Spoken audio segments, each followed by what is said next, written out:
स्वागत है आपका। वाजपेयी जी, वक्तव्य प्रस्तुत कीजिए। बोलो सतगुरुदेव भगवान की जय। अस्मद् गुरुभ्यो नमः। अस्मत् परम गुरुभ्यो नमः। अस्मत् सर्व गुरुभ्यो नमः। श्री राधा कृष्णाभ्यां नमः। श्रीमते रामानुजाय नमः। लंबोदरम परम सुंदर मेकदंतम पीतांबरम त्रिनयनम परमं पवित्रम उदयद दिवाकर निभोजल कांति कांतम विघ्नेश्वर सकल विघ्नहरम नमामि। नारायण नमस्कृत्यं नरं चैव नरोत्तमं देवी सरस्वती व्यासं ततो जयमुदीरये।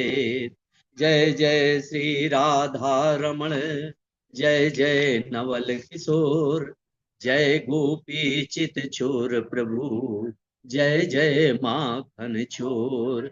वराहपीडम नटवर बपू कर्ण्यो कणिकारम वीभद्रवासा कनक कपिसम बैजंती चामालाम रंधान वेणोरधर सुधया पुरयन गोप वृंदे वृंदारण्यम स्वः पदरमणम प्रविशत गीत कीर्ति। मूकं करोति वाचालं पंगुलंगते गिरिं यत् कृपातमहं वन्दे परमानंदं माधवम। भक्त भक्ति भगवंत गुरु चतुर नाम बपुए इनके पद बंदन किए नासत वेदन अनेक। बोल श्यावर रामचंद्र की जय। पवन सुत हनुमान की जय। सतगुरुदेव भगवान की जय। आज हम लोग जड़ भरत जी के चरित्र को श्रवण करेंगे। ऋषभ देव जी के ज्येष्ठ पुत्र भरत जी विश्वरूप की कन्या पंचजनी के साथ में, विश्वरूप की पुत्री पंचजनी के साथ में विवाह हुआ। सुमति आदि 5 पुत्र हुए। भरत जी भगवान के परम भक्त, अपनी प्रजा का पालन पोषण पुत्रों के समान किया करते थे। भरत जी की वृद्धावस्था आई तो अपना राज्य अपने पुत्रों को बराबर भागों में सौंप करके पुलहा आश्रम में चले गए। वहां भगवान का भजन करने लगे, मनन चिंतन कीर्तन करने लगे और पूजन में इतने तन्मय हो गए कि पूजा का क्रम ही भूल गए। कितनी पूजा करते। एक दिन गंडकी के नदी के किनारे वहीं पे पूजा कर रहे थे, स्नान किया, वहीं पे पूजन पाठ में बैठ गए और जैसे बैठे तो उसी समय संध्या वंदन का समय था। तो उसी समय क्या होता है कि एक मृगी वहां आई जल पीने के लिए और जैसे वो जल पी रही थी उसी समय एक सिंह ने दहाड़ दिया और जैसे सिंह ने दहाड़ मारी तो मारे डर करके उसने छलांग लगा दी, भयभीत हो गई।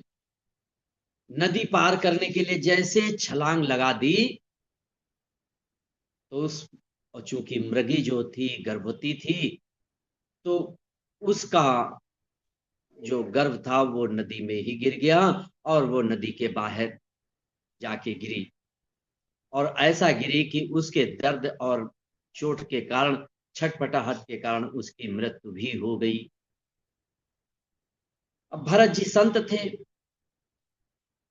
उस मृग की शिश को मरते हुए उन्होंने देखा नहीं गया, क्योंकि वहीं नजदीक में ही पूजन कर रहे थे, तो उन्होंने वो सारा दृश्य देख रहे थे।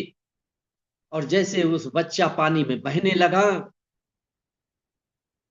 वैसे भरत जी उसका दर्द देख नहीं पाए, और तुरंत उस बच्चे को नदी में छलांग लगा करके बच्चे को बाहर ले आए। सोचने लगे, यदि मैं इसकी प्राण रक्षा नहीं करूंगा तो कौन करेगा, ये तो मर जाएगा। इसलिए उन्होंने उस बच्चे को निकाल लिया, और निकाल करके अपने आश्रम में ले आए। और जब आश्रम में लाए, तो उसके लिए फिर हरी हरी घास, जो भी खाने पीने की व्यवस्था, उसके लिए कोमल जीव, कोमल शरीर, व्यवस्था की। और उसको अपने इतना प्यार करने लगे, इतना प्यार करने लगे कि अगर उनको कहीं जाना भी होता था तो उसको अपने कंधे पर बैठा लेते थे, बैठा करके जाते थे। तो जब ये सब कार्य होने लगे, तो पूजा पाठ क्या हुए भैया, पूजा पाठ तो सब बंद। अब दिन भर उसी की सेवा, उसी का प्यार दुलार, और उसी में कब समय बीत जाए पता ही नहीं चले। तो कहते नहीं कि आए थे हरि भजन को उठन लाख कपास। तो पूजा तो उनकी छूटती चली गई। तो एक दिन वो मृग जो था, शावक बच्चा, वो खेलते खेलते कहीं इधर उधर निकल गया। तो उस वो जब नहीं मिला, तो उसको ढूंढते ढूंढते इतने व्यथित परेशान हो गए कि इतना, देखे एक वन से दूसरे वन, दूसरे वन से तीसरे वन, इस तरह से ढूंढते रहे। जहां जहां मृग के पद चिन्ह मिले वहीं वहीं भाग करके जाएं, मगर वो ना मिले। और इतना व्यथित हो गए, इतना व्यथित हो गए, लौटने लगे। उसके प्यार में, इतने ममत्व में उसके इतनी विरह हुई कि उनको अपना सुध बुध सब खो बैठे। इसी समय चंद्र बीता, अंधेरा होने लगा। तो उस मृग के निशा देख करके और चंद्रदेव से पूछने लगे, क्योंकि रात हो गई, चंद्रमा निकल आया। चंद्रमा से पूछने लगे, अरे चंद्रदेव, तुमने हमारे कहीं मृग को देखा है? अगर वापस लौट आता है तो बड़ी कृपा होगी। चंद्रमा, जैसे ही प्रार्थना चंद्रमा से किया, वैसे ही वो शावक आ गया। आ गया तो अब उसको प्यार दुलार करने लगे कि तुम कहाँ चले गए थे, कहाँ आ गए थे। तो उसको ढूंढने लगे, बड़ा प्यार करने लगे। और ऐसा, अब कभी मुझे छोड़कर कहीं मत जाना। तो धीरे धीरे करके उनकी मृत्यु का समय निकट आया। अब चूंकि वो मृगी को ही देख करके उसी की विरह में रो रहे थे, तो उनके जब प्राण भी निकले, कि सोच, प्राण तो सभी के निकलने हैं, पर विशेष विरह के कारण उनका प्राण निकला। एक तो पूजन छूट गया, पूजन के बाद में विरह इतना हुआ, तो जब मरने लगे तो सोचने लगे कि हमारे बाद इसका क्या होगा। यही जैसे हम संसारिक लोग सोचते हैं कि जब समय निकट आ जाता है तो हम भी सोचने लगते हैं।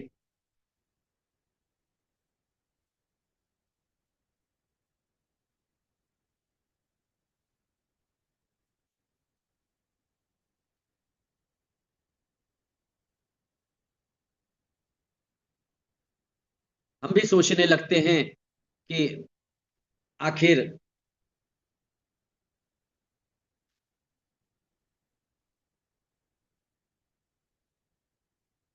कुछ डिस्टर्ब हो गया वो।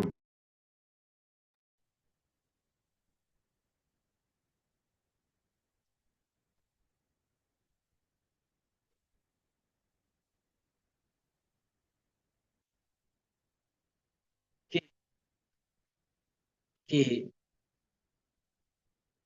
अब उसी के बारे में सोच रहे थे कि हमारे बाद इसकी कौन देखभाल करेगा। यही सोचते सोचते उनके प्राण निकले। तो अगला जन्म भी उनका मृगी का हुआ। मगर इतने तपस्वी थे, इतने ध्यानशील रहते थे, तो भगवान की बड़ी कृपा रही कि उनको वो सब याद रहा, पूर्व जन्म का वृतांत वो याद रहा। और जब फिर उनको मृग का ही कहते नहीं, अपने यहाँ तो है कि मृत्यु के समय जिस चीज का हम आप ध्यान करते हैं वही हमारे जीवन में फिर घटित होता है, जाकर के वही रूप आता है। तो आज भरत जी के साथ भी वही हुआ कि वो मृत्यु को जब प्राप्त हुए तो अगला जन्म उनको मृगी का ही मिला। और जब मृगी का मिला जन्म,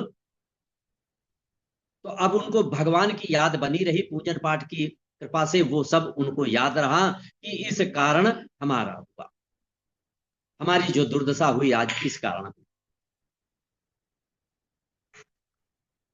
अब सोचने लगे अब बड़ा सतर्क रहना है, अपना जीवन कैसे कितनी जल्दी हो सके समाप्त करें। तो वो जो है जा करके एक बियावान जंगल में सूखी सूखी घास खाते और भगवान का ही स्मरण करते, और यही करते करते मृगी का भी जीवन अपना अंत किया है। फिर अगला जन्म इनका अंगिरस गोत्री ब्राह्मण के यहाँ हुआ, जो वेद वेदांतों के ज्ञाता थे। उनके पहली पत्नी से 9 संतानें हुई, और भरत जी के एक कन्या का जन्म हुआ।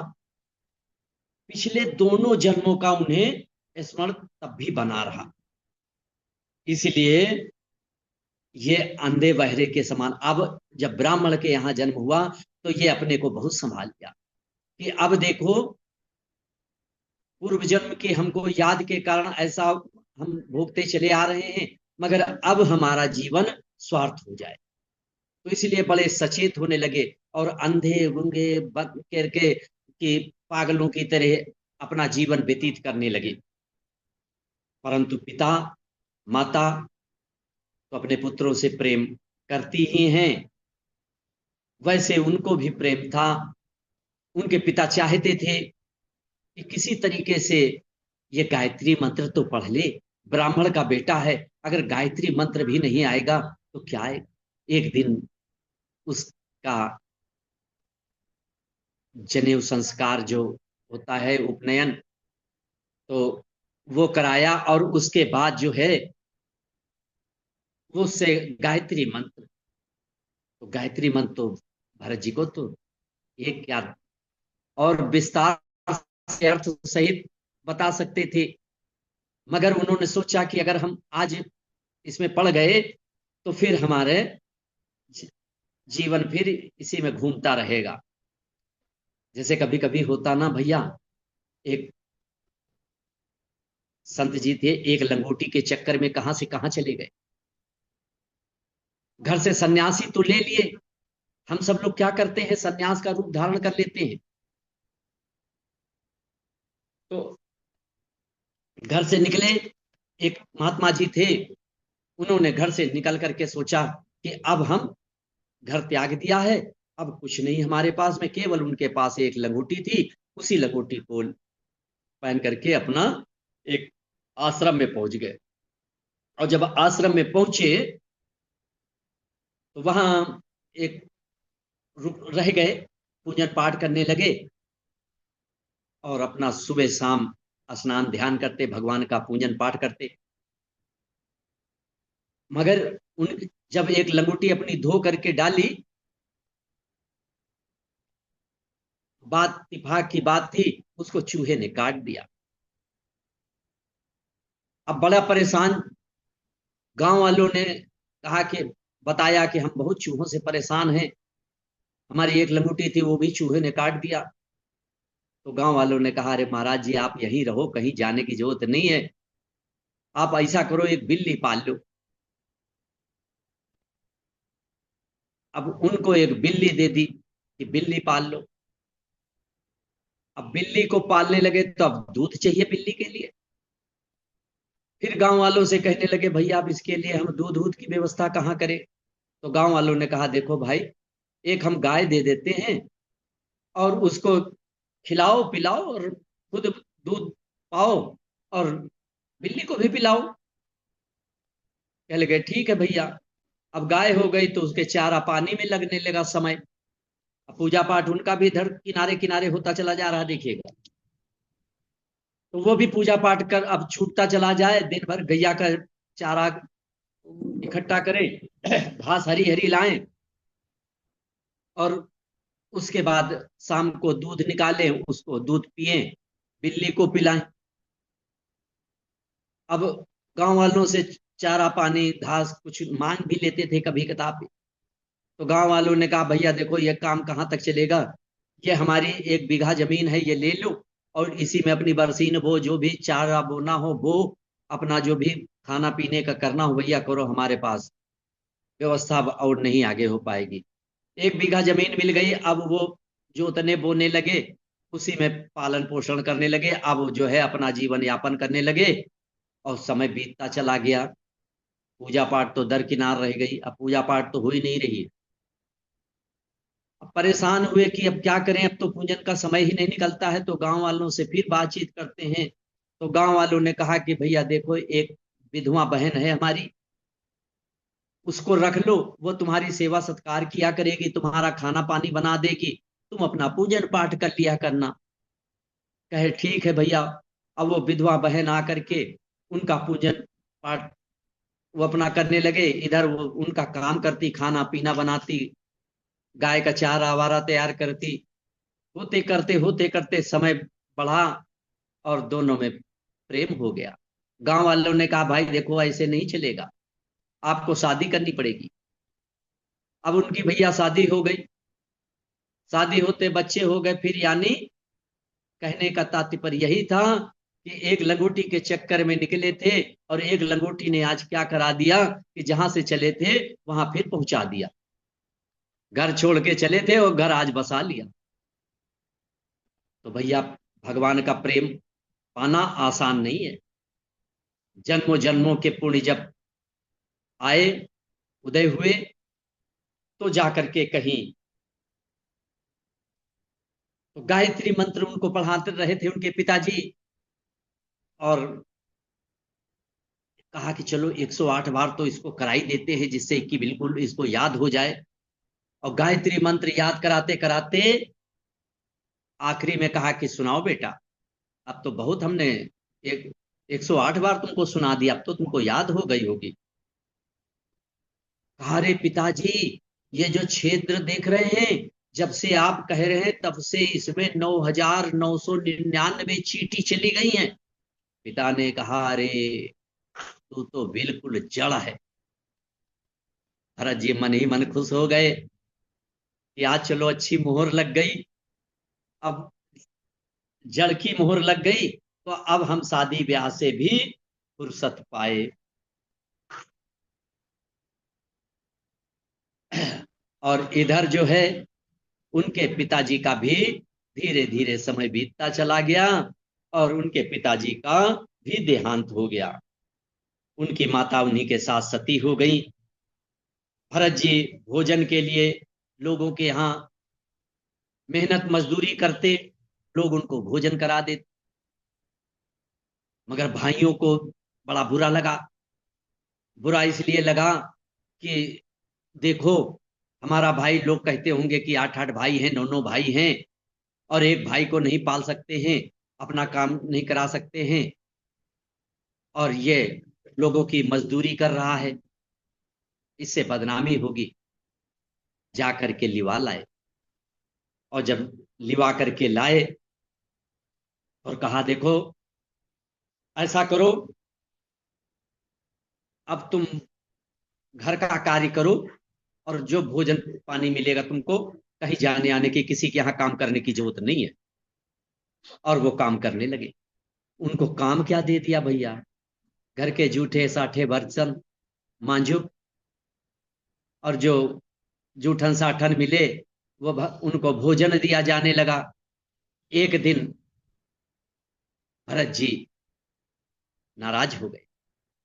नाराज होकर के बर्तन उर्तन फोड़ने लगे।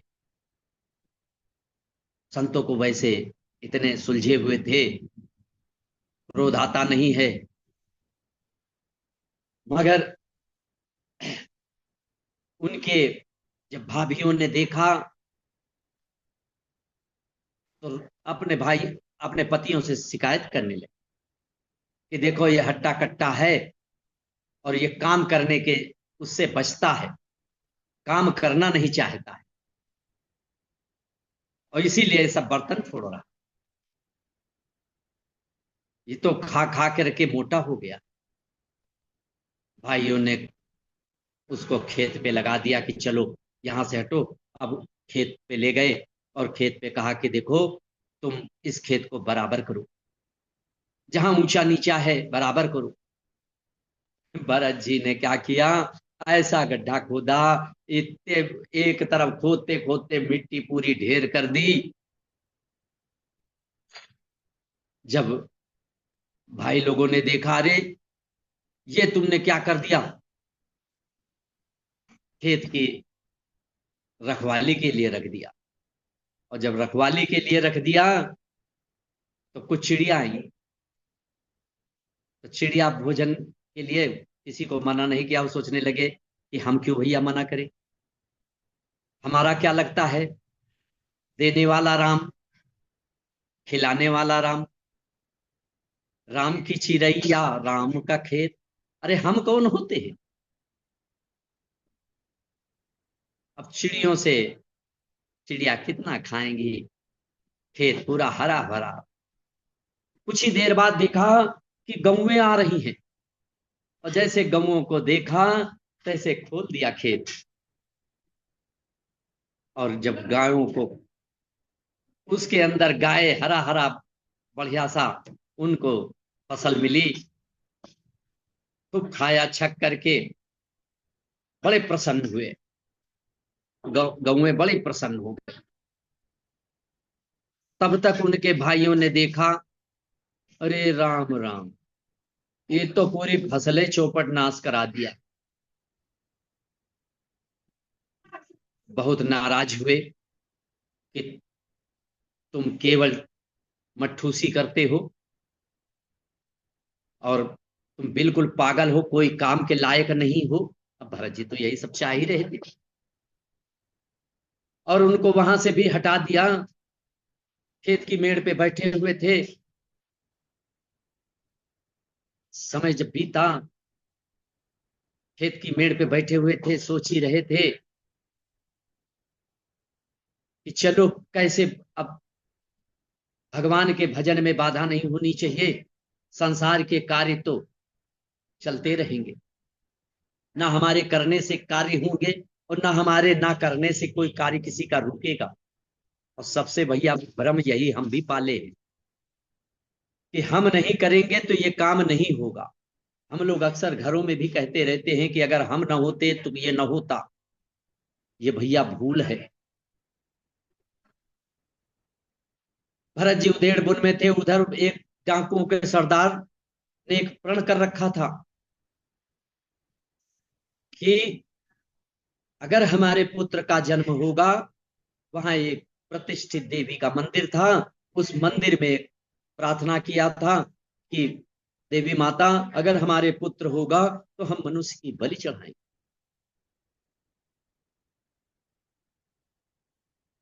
भाग बात है, उसके पुत्र हुआ। और जब पुत्र हुआ तो एक अपने सरदारों से कहा, जो उनके रक्षक थे, उनके बॉडीगार्ड थे, पुलिस के लोग सुरक्षा में लगे रहते थे सरदार के, तो उनसे कहा कि भाई जाओ, ऐसी ऐसी प्रण है हमारा, लेके आओ।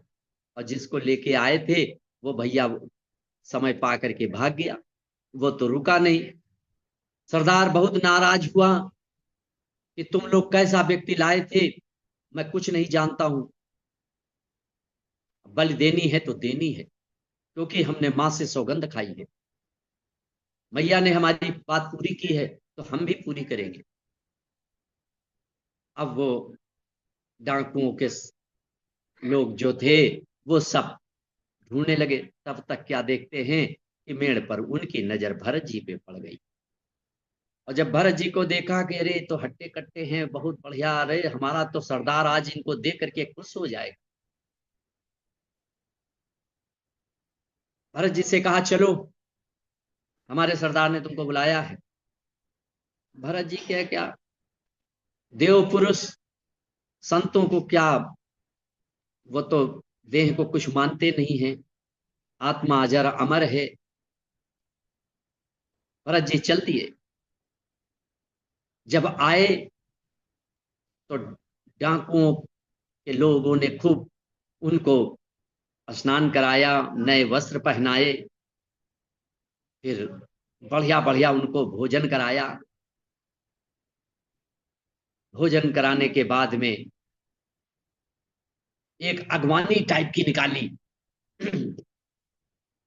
जैसे कोई शोभा यात्रा जैसे निकलती है उस तरीके।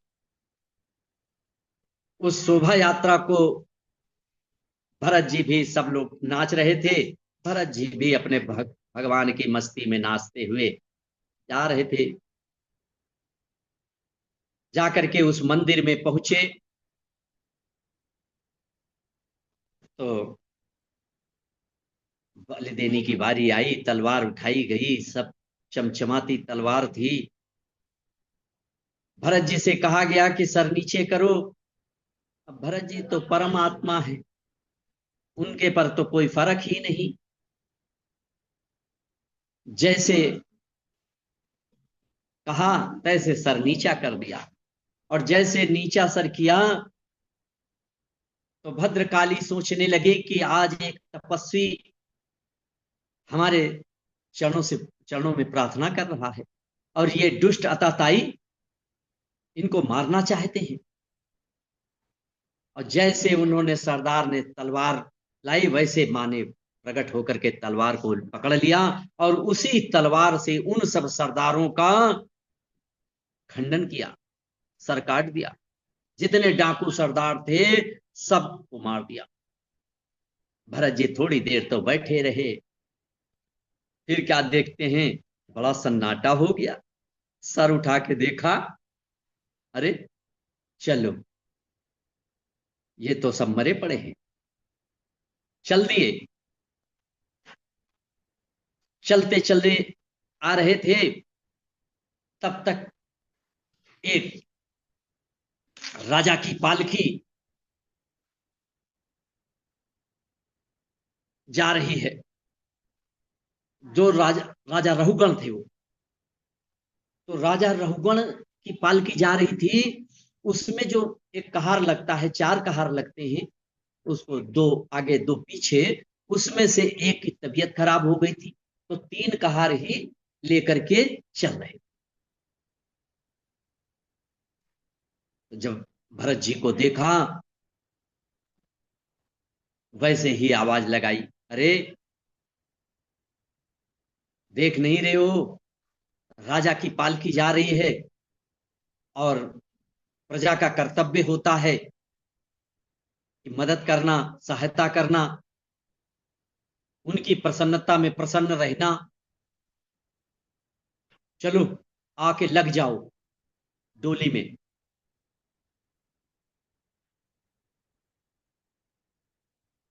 भरत जी क्या कहना, जब बुलाया तो आ गए।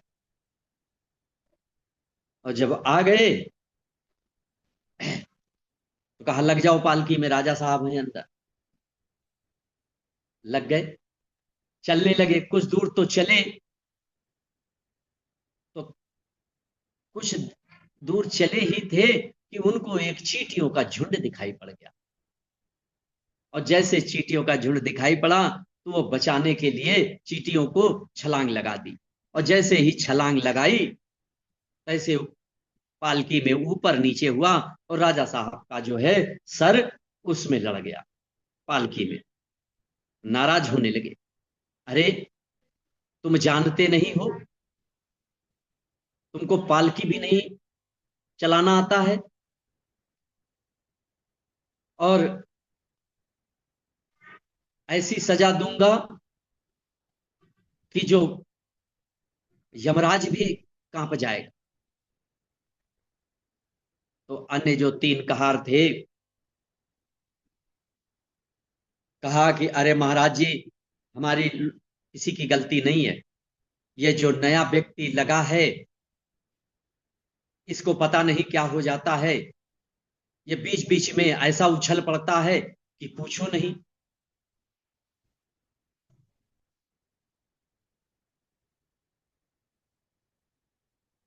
रघुगण ने देखा,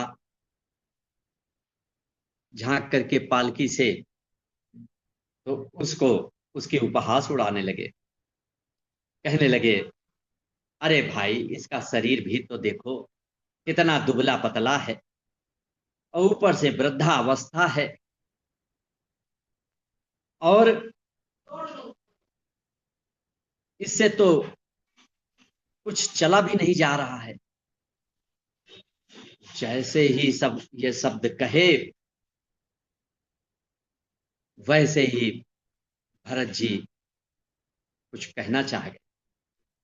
तम जीवन मृतो मम कदर्थी कृतिभृत शासनम मति चरसी, प्रमतस्य चाते करोमि चिकित्साम दंड पाणरी। अरे अब सही से चलना चाहिए, ये तो जीते जी मुर्दे के समान मेरी आज्ञा का अवहेलना कर रहा है, और नाना प्रकार से क्रोध किया। तब जब भरत जी इनको बोलने ही पड़ा, कहने लगे, त्वयोदितम व्यक्तमपि प्रलब्धम भ्रतु समय स्याद याद वीर भारा। यानी राजन, तुम्हारा कहना सत्य है। भरत जी कहने लगे, यदि भार नाम की चीज कोई है, तो वो ढोने वाले के लिए है, रास्ता तो चलने वाले के लिए है। मोटा होना, पतला होना, उत्पन्न होना, मरना, ये सब शरीर के धर्म है, आत्मा का इनसे कोई संबंध नहीं है। राजन, मैं तो अपने आत्मा आनंद में चल रहा हूं, मस्त रहता हूं, मुझे कोई चिकित्सा की जरूरत नहीं है। और जो तुम कहते हो, तो वास्तव में मैं जड़ हूं। मुझे अगर शिक्षा देना है, तो पिसे को पीसने के समान ही प्रतीत हो रहा है। जब ऐसे वचनों को सुना, तैसे पालकी से भरत जी कूद पड़े, शरण पकड़ लिए। अरे आप कौन हैं? आपका जनेऊ देख करके तो हमको लगता है आप ब्राह्मण हैं, और हम तो किसी से भी नहीं डरते हैं, चाहे देव दनुज मनुज कोई भी हो, हम किसी से नहीं डरते हैं। अगर हमको डर लगता है तो केवल ब्राह्मण से डर लगता है। भरत जी ने कहा कि डरने की कोई बात नहीं, वैसे तो हम ब्राह्मण ही हैं, मगर हम डराने वाले ब्राह्मण नहीं हैं, डरने की आपको जरूरत भी नहीं है।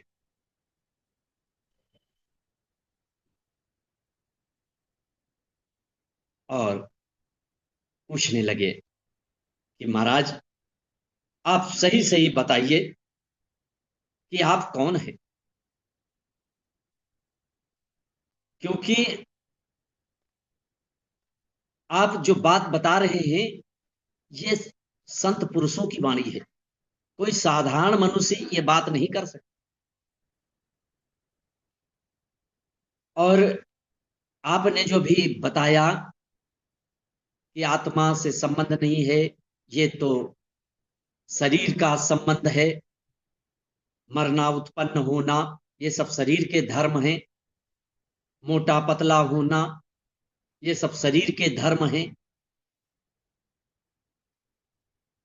तो हम एक चीज आपसे जानना चाहते हैं। आपने बताया, तो वही एक उदाहरण दिया उन्होंने कि जैसे एक बटलोई होती है, बटलोई में आग जलाई गई, आग जलाई, बटलोई रखी गई, बटलोई में पानी रखा गया, उस पानी में चावल डाला गया, तब तो क्या होगा? आग जलाई जाएगी तो पहले आग जो है बटलोई को गर्म करेगी ना, और जब बटलोई गर्म होगी तो उसका पानी गर्म होगा, और जब पानी गर्म होगा तो चावल पकेगा। तब भरत जी ने कहा, आप सत्संग तो करते हैं, मगर अभी आपको ज्ञान नहीं आया है। अरे ये सब घटित होने वाली चीजें, इसकी जो संसारिक, जिनका कोई मेल नहीं है, जैसे चावल में, चावल पकने की बात कर रहे हो तो उसमें कंकड़ क्यों नहीं पक जाते हैं? अगर वो बटलोई पका रही होती चावल को तो उसमें कंकड़ भी पक जाते।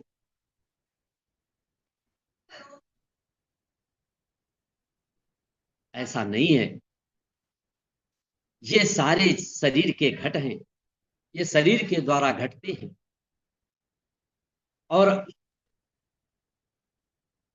आत्मा पे कोई फर्क नहीं पड़ना है। ये जो आत्म स्वरूप है, इनसे सब ये घटने वाली चीजें नहीं है। भरत जी नाना प्रकार से उनको समझाया है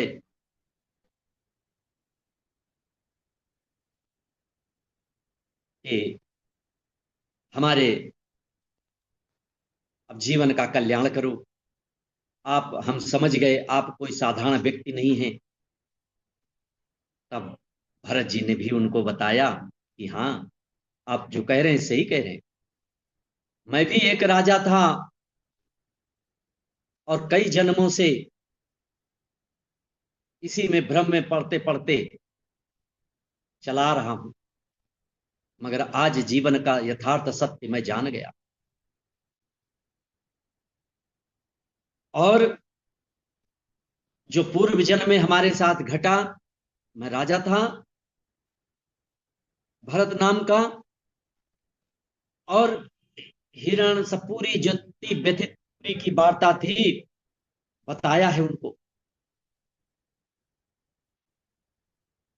जब पूरा वृतांत उनको समझाया, तब जड़ भरत जी, तब उनका जो है आज रघुगण जी का उनके चरणों में प्रणाम करके अपना जीवन पूर्ण किया है। ऐसे ऐसे संत महात्मा अपना तो कल्याण करते ही करते हैं। जो महात्मा संसार में रहते हुए दूसरों का कल्याण कर दे, आज राजा रघुगण का मार्गदर्शन किया है, मार्ग प्रशस्त किया है, और उनको भी परम मोक्ष की प्राप्ति हुई है। अब रघुगण जब भगवान को प्रिय हुए, भरत जी अपना जीवन अपना भी पूर्ण किया। संसार में यही सब हम गलती करते हैं। कभी कभी देखते हैं कि जैसे, अरे देखे होंगे, जैसे रामायण में प्रताप भानु की, तो असली नकली का जो पहचानना हर की बस की बात नहीं होती है। वो कहानी में हम नहीं जा रहे हैं राजा प्रताप भानु की, वो, मगर हमारे लोगों के साथ में अक्सर घटना यही संसार में घटती है।